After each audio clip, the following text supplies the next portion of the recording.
Well, casters, it's your time to shine. Yan ang aming Joe impersonation. Mobile Anyway, Legends! Game 2 na ng TNC versus Aurora. And dito na natin malalaman kung makakita nga tayo ng game number 3 o makakuha na puntos ang Aurora dito. Men, nung nakita natin yung draft, pinag-uusapan na natin, sana may mga makita tayong mga explosive na play mula sa ating mga playmakers in this game. Yeah, speaking of explosive plays, no, kasi again, Choyan at saka Grok na pinag-uusapan natin, marami talaga mga tendencies na makakita tayo ng mga ganong plays, no. Pero again, pag-usapan natin yung komposisyon ng lineup ng magkabilang koponan na to. Halos balanse din, may mga early game power spike ang kanilang mga heroes, and may mga insurance din sila pagdating sa late game. Claude and the Harit, pero ang maganda kasi sa Harit kahit mid-part pa lang, pumapalag na eh, di ba? Kumbaga parang makakuha lang ng one item at especially yung Zaman Force, no? Yeah. Talagang ang hirap ng labanan sa lane. Pero ang maganda naman dito sa Claude, hindi mo naman makikita sa lane yan. Kumbaga parang ang goal ng Claude ay iwanan ka sa lane at makapag-farm ng mas mabilis. Tsaka ano no, speaking of pagpa-farm ng mas mabilis, siya ata ang hero na pinakamabilis mag-double lane. Oo. Sa lahat ng mga marksman kung iisipin mo. Kasi BMI out lang, clear, tapos balik, di ba? Ganun lang kadali para sa isang Claude. And pwedeng i-funnel nga ng Aurora ito para dito kay Domeng, di ba? Tsaka naalala ko yung triple pa-build sa, sa Claude. Pero teka lang, aray ko, boy! Aray ko na solo doon. Retribution yung nagamit. Naagaw pa ata. Naagaw pa ni Kaizen yung green camps na yun. Mainit si Kaizen ngayon, no? Shumadow lang. Iyan ang masasabi mong magaling Rometri. Ibang klase talaga. Nagpakita lang ng saglit na agaw na. Pero syempre, TNC, no, nakita na natin doon, no, game number 1, napakaganda ng kanilang naging laruan, pero nakabawi din si Demon kahit ng isa. Oo, and trade lang mula sa ating mga assassins, no? Pero ito na, Turtle, mukhang mapupunta sa kamay ng TNC. Ang bilis na mamagano, malakairi.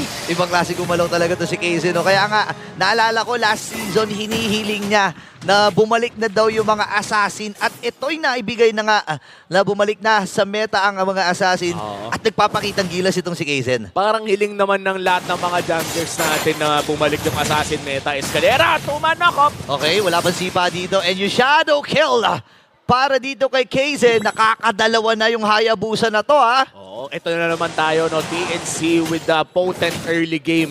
Ramdam mo talaga yung pressure na gusto nilang ibigay at sinipa pa nga palayo. Okay, aabot ba na retry pa rin? At si Escalera ay tumatakas na, pero dominated sa gamit na nga rin dito ni Lancy. Atras muna ang kupunan ng Aurora. Ang liit ng buhay dito ni Escalera, pero hindi siya tatantanan dito ni Rene J. Ay, babatuhin ang gate. Buti na lang nakahakbang. Malala, men. Sa wrestling, upuan lang yung binabato dito, gate. Binato ng gate. Munti ka na, pero buti na lang nakaamoy si Escalera. No? Naamoy niya mukhang may magbabato dito ng Guardian's Barrier. But this time around, still, lot of pressure around the gold lane area. Kitang-kita na dito talaga dumadaan ng mga tao. Kaizen looking for the shadow. Okay. Hindi niya nakuha yun. Hindi niya, no? Pero ang ganda ng vision niya, no? Saktong-sakto, no? Kapag haya user ka kasi kami mga haya user. Ganun ba? O, anong meron? Kami mga haya user, ginagamit namin yung dulo ng shadow pang check ng bush. Ganun pala yun. Ganun talaga yun. Oo, yun. Oo, di ba? Ibang klase talaga si Kaizen. Pumindot eh. Parang na-miss niya talaga yung mga pindutan na ganito eh. Oo, marami din naman pinipindot dati sa tank meta, no? Pero ang pinagkaiba Attack kasi button. nun, Attack button ba? sama naman yung ugali mo sa mga tank user. Pero alam mo na, yung nawawala na ng konti pero still viable pa rin naman ng mga ibang hero na galing sa tank meta. Katulad na naman nila Fred Rin. Pero talagang mas gusto lang gamitin ng mga tao ngayon ng Assassin. Sa second turtle of this game, mukhang mauunang pumesto dito ang TNC. Pero halos kasabayan lamang ng Aurora. In fact, mas maganda na nga ata ang kanilang pwesto. Good control coming in from Yue dito sa Pixel Bush at si Rene J din. Hirap makita para madilim ang mapa ng TNC. Okay na, spotan na nila dito habang ang apat na members mula sa Aurora ay nandito na. Sisipa pa sa Escalera pero naunahan siya nung onward in Earth Shutter habang pasok din si Hez. Yue will secure Escalera down habang si Demon kahit naman yung nakakuha din ng pagong. Aurora with the counterplay at mukhang mapapauwi si Domeng pero ayun na nga. Ayan na. Binigyan na ng Shadow Kill. Nice trade mula sa TNC but going back on that turtle play. napakaganda ng ginawa ni Edward doon, men. Yeah. Kumbaga parang nakita niya yung show, walang nasipa agad-agad, kaya naman na rektang inedit penerasyon na niya. Iniidit eh. The combo na binalibag na hindi na nakaalis, and TNC still holding a very small lead. Pero ito yung tipo na anybody's game pa rin. Oo, na may mga balibag talaga na ginagawa itong si Edward eh. Nung una, ano ba tawag doon, yung Dinodon Sulweta, ngayon iniidit venerasyon na eh. Ayun na yun eh. Kumbaga, pagka nakita mo at binalibag ka na, most likely wala na yon. Oo. Especially with the primal rush, I think around 3 seconds ata yun. Oo. 3 segundo ang walang gagawin. Isipin mo, napakatagal nun, no? And ang maganda kasi dyan, may damage din. O si Kusi naman, nailapag yung kanyang Jaman Force. Renny J, nagkakitaan dito sila ni Escalera. Habang ang dalawang members mula sa Aurora ay nakasilip din. Si Kusi, nino-normal hits lang naman dito ni Domeng. Habang si Escalera, okay, nandun na naman yung gate. Kung sila ay nagamit na kagad ni Escalera. Defensive kun si Lancy, nilakaran lamang si Edward pero wala na ata. Oy! Ay, napagamit ng Oy! Dominator's Descent si Yue. Gumamit niya ng Dominator's Descent. Grabe, akala nyo ba, assassin lang ang mabibilis pumindot? Pati mga mages. Ang lupit, men! Palitan ng alien para ako nanood ng Gundam. Kala ko Alien versus Predator. Wait lang. Si Demon Guy dito nasa yung Shadow Kill. Hindi pa ata sapat yung damage doon habang lalayo na nga rin muna si Kaizen.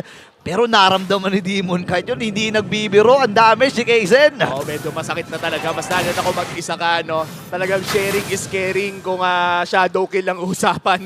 Kailangan na binibigay mo rin yung bawas sa kakampi mo. But still, this Domeng might be trouble. Escalera, not really finding the angle, pero nabigyan niya ng espasyo si Koze na makapag-push. Tsaka may idea ang Aurora dito na dalawa yung manggagaling doon sa may top lane. So pwede nilang i-burst itong turtle na ito. Third turtle ay makukuha ng Team Aurora.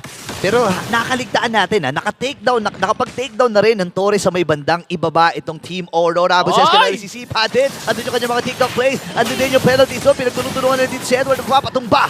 Kaizen muli ang makakakuha ng kill. Hindi na nakapag-primal rush, agaran lang na burst down. Ito yung masasabi nating worth it magbato ng penalty zone kahit mag-isa lang. Kasi kung nakapaghubad si Edward doon, kung nakapag-primal rush siya, masakit yun eh. Pwede bumalik yung buhay niya.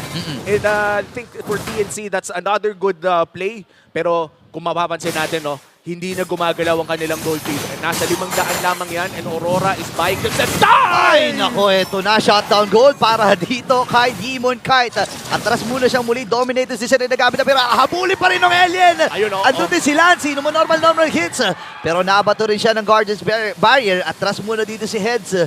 Nakita natin yung damage ni Lancy. Ibang klase. Oo, ang sakit na. Mas lalo na kapag natamaan ka ng stun at nababaran ka ng Dominator's Descent.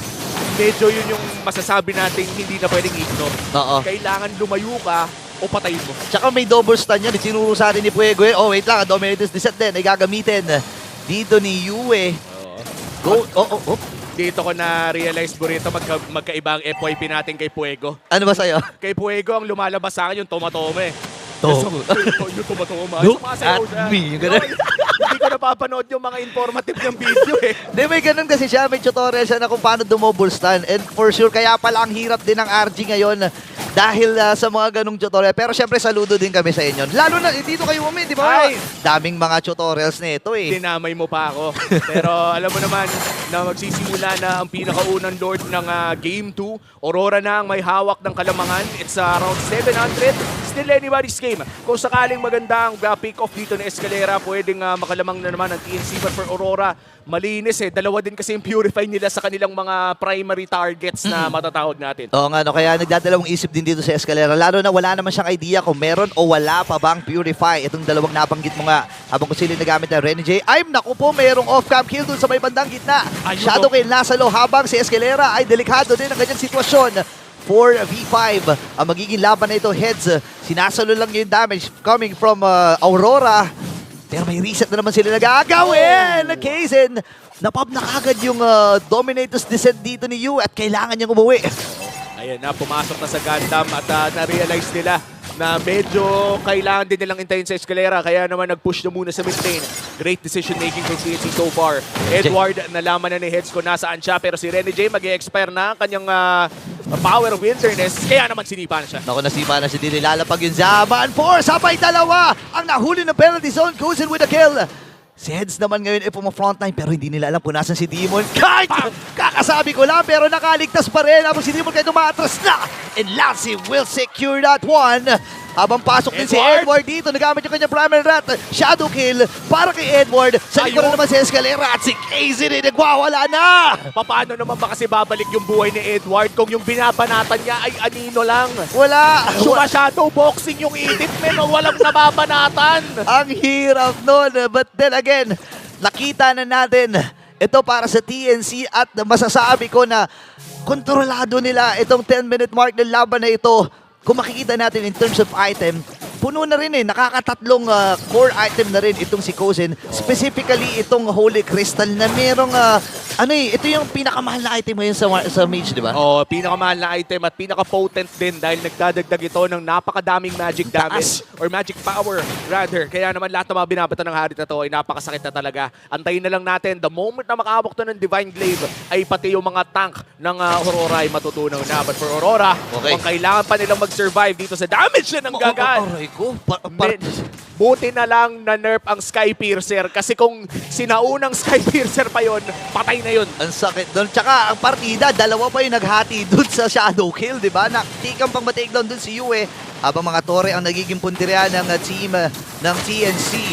Atras muna sila dito. Isusuko na muna nila yung unang Lord. Pero masasabi ko na maganda ang posisyon nila dahil na-takedown nila. Naubos nila yung mga Tore sa taas at sa may gitna. That's true. And for Aurora, feeling ko oras lang talaga ang hinahanap nila because they are running the Claude. Medyo matagal na magiging power spike dito ni Doming mainly because 0-2-0 siya. Pero hindi naman ibig sabihin nito ay hindi siya nakakapag-farm. Kapag tumagal ang larong ito ay alam nating may wave clear ang Aurora with Edward and Doming, especially kung naka-primal wrath yan. Kaya kailangan ng tapusin ng TNC to. Kailangan na makahanap ng paraan ang TNC na humanap ng key pick-off na parang ganito lang. Naku, ito ata yung pick-off na inaantay at napop na nga yung Sky Piercer doon. Bagsak si Demon kahit wala main jungler dito mula sa Silent Team Aurora. Habang Parents Zone, nahuli lamang ang isa. Flicker from Edward. At tumamatay din si Rene J. Save with Edward. Tatlo ang tutumba. Make it 4. Ilista mo na daw, sabi ni Kaizen.